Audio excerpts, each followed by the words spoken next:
సింహం జింక చెప్తావా, కథ చెప్తావా? ఒక ఊరిలో ఒక అడవి ఉండేదంట. అడవి జింక ఉండేదంట.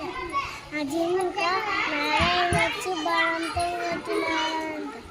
ఆ జింక పరుగులు వేసిందంట. అప్పుడు బాణం తప్పిందంట. బాణం తప్పితే సింహం దగ్గరికి వెళ్ళిందంట. ఎవరు?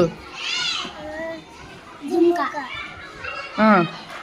సింహం నన్ను కాపాడి సింహం అనిందంట.